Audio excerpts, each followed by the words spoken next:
আলমপুর গ্রামে বাস করত সুমন নামে এক যুবক এবং তার 3 বন্ধু। বন্ধু শহীদুল, আমি তোর বাসাতে যাচ্ছি। আজকে আমার সাথে এক জায়গায় যেতে হবে। আজকে একটা মেয়ে দেখতে যাবো। তোর কি সময় হবে? হলে আমার সাথে যাবি।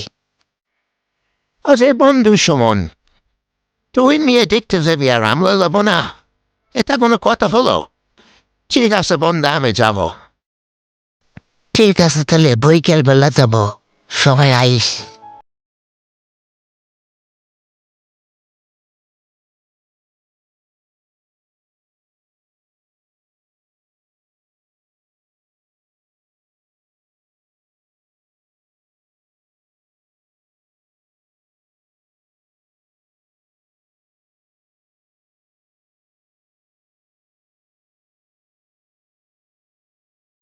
বন্ধু রফিক, রফিক বন্ধু, তুমি কি বাড়িতে আসো?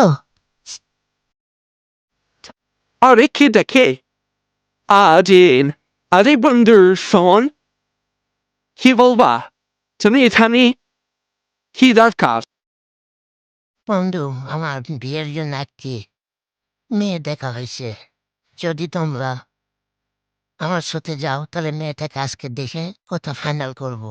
তাহলে আসো এখানে বসে দুটা কথা বলি, তাহলে তুমি সব কিছু বুঝতে পারবা।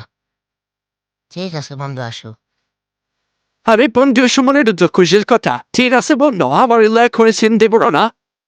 কখন যাইবা আমারে বলো, আমি সময় মধ্যে তোমাদের সঙ্গে চলে যাইব, ঠিক আছে? কোন থেকে উসাস? এদিকে আয় হন, তোর লাগে কথা আছে।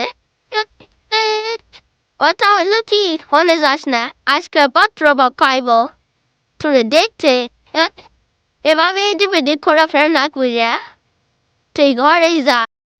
আচ্ছা মা, ঠিক আছে, বাবা কই গেছে? আমি ফোনও দিয়ে যাইব না, আমি বাড়িতেই থাকবো। ওই দেখ, তোর বড় খেলায় সংবাদ পড়াইছিলাম। তোর বড় খেলা বানার সদাই লই আয়ে বসে, কোনটি যাস না।